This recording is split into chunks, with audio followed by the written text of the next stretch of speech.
Hey everyone, and welcome back to another Tuesday tip, where in this video I'm going to be showing you a little trick to help your brake cables last longer. So this is a video that I've been wanting to make for quite a while now, and I actually did make a video talking about this tip almost 2 years ago, but in that video I didn't show you guys how to set up the cables this way. I just talked about the tip and showed it. So almost 2 years later, I finally have a reason to replace this cable, which is the cable that I showed in the original video, because it's got a little bit of fraying here. So I finally have a reason to replace the cable and show you guys how to do this tip from the beginning to the end, and hopefully this will help you to make your brake cables last as long as mine have for me. So there's a couple points that I want to get across before we jump into showing you guys how to do this. One is that I'm going to be showing you this on a dual lower gyro cable setup, and that doesn't mean that it won't work with a straight cable or a single to double gyro cable setup, and I'm sure that it probably would, but I just haven't tried it yet. So I'm going to be showing you guys with what I have, what I know, and what I've used for the past couple years. So if you do want to try and set it up with one of those setups, I'm sure that you could follow along with this and tinker and modify things as you need to along the way. Before we get too far into this one, let's show you guys exactly the cable setup that we're going to be talking about in this video. Everything from the front to the London mod is pretty standard as far as dual lower gyro cable setups go, but where we have a difference is back here by the brake arm. Obviously you can see that the cable is doubled up here, and we have a strange bolt that some of you might not recognize, but some of you might. And if we take the NARP out of the brake arm, you'll see that the NARP itself is moving on the cable, and that's because there's no set screw in this NARP.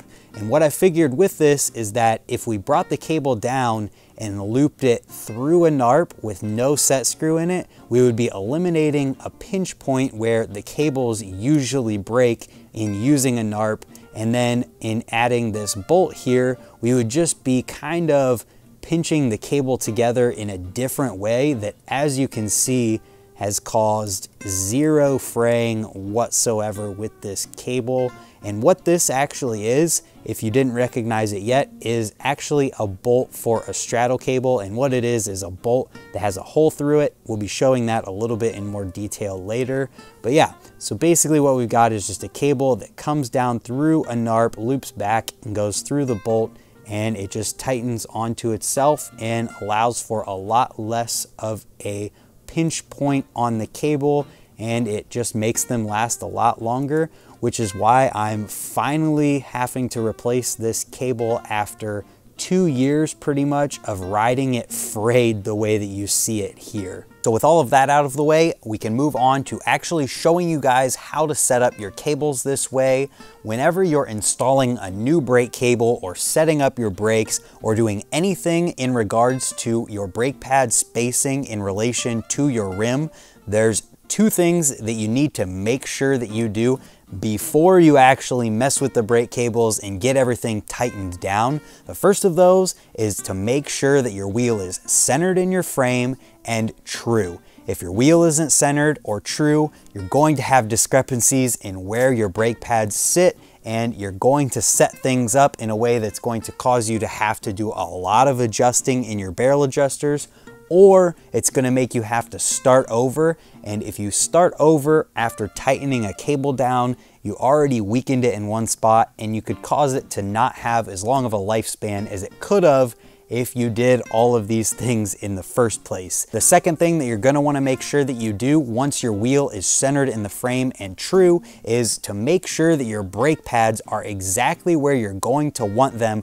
when everything is done, for all of the same reasons that we want our wheel to be centered in the frame and true. It just saves time and hassle in the future and is really the proper way to do things, so that you don't have to worry about anything else whenever we get to the brake cable side of things. And speaking of the brake cable side of things, let's give you guys a little bit closer of a look so that you can see all of the details necessary to get these brake cables set up the way that I have them here. All right, so I've got my wheels centered in the frame, and I guess the next step for me, and not necessarily you, is to get rid of my old cables.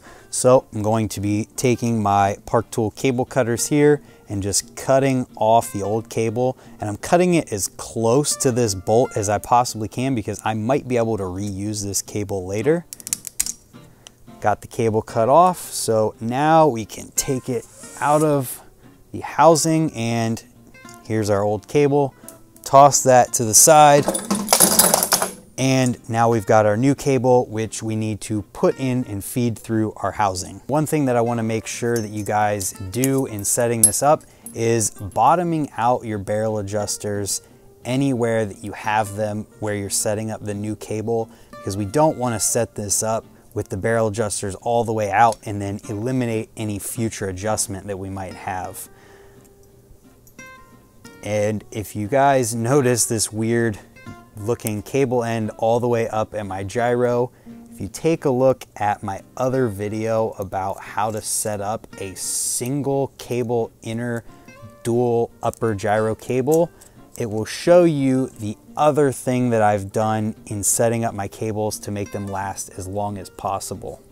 I will leave an info card up here on the screen. Yeah, so what we're doing now is just feeding our cable through what we've got. I've got a V-brake noodle here. I was having a little bit of trouble feeding my cable through the V-brake noodle, and I found that if you are having trouble feeding a cable through one of these, all you have to do is separate it, then run the cable through the metal housing by itself first. Then once it's through the metal housing, you can run the cable through the plastic part by itself. And then just put it back together the way that you took it apart. And you should be all set that way. And now we can run the cable through the rest of the cable the way that we need to.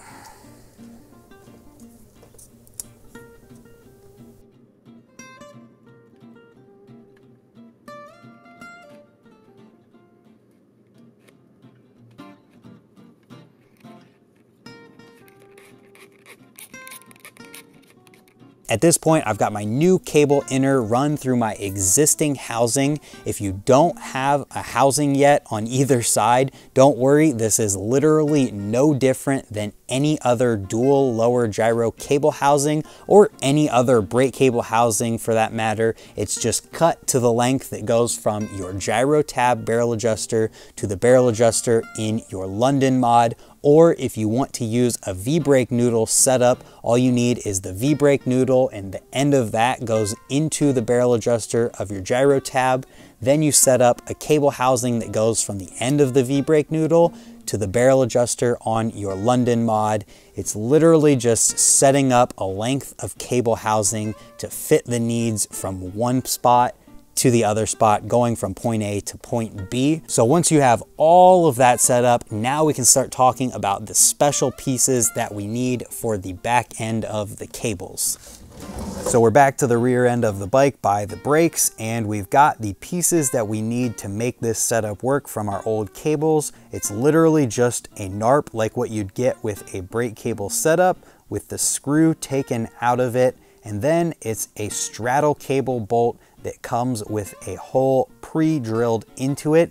This pre-drilled hole might not be big enough, so you may have to get a drill bit and make it bigger.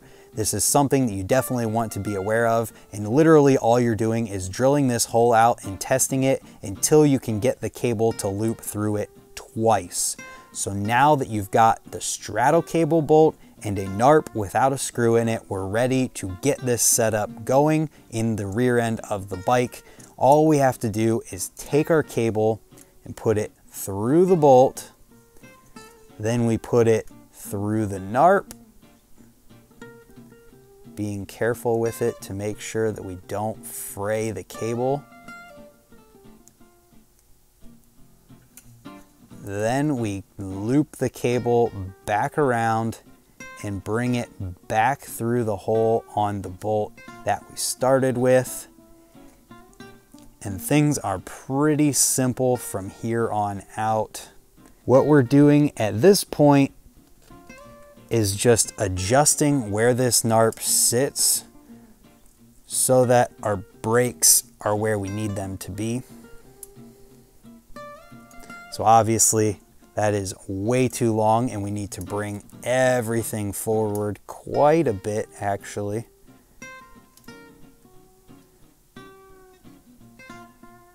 What you want to avoid is bending the cable like that before you actually are ready to, because we want the only bend in this cable to be the one that is exactly where it needs to be. And what you want to keep in mind with this process is that you want to keep your brake pad at the right spacing from the rim through the whole process. And one thing that we can do at this point, I know I said to tighten all of your barrel adjusters in.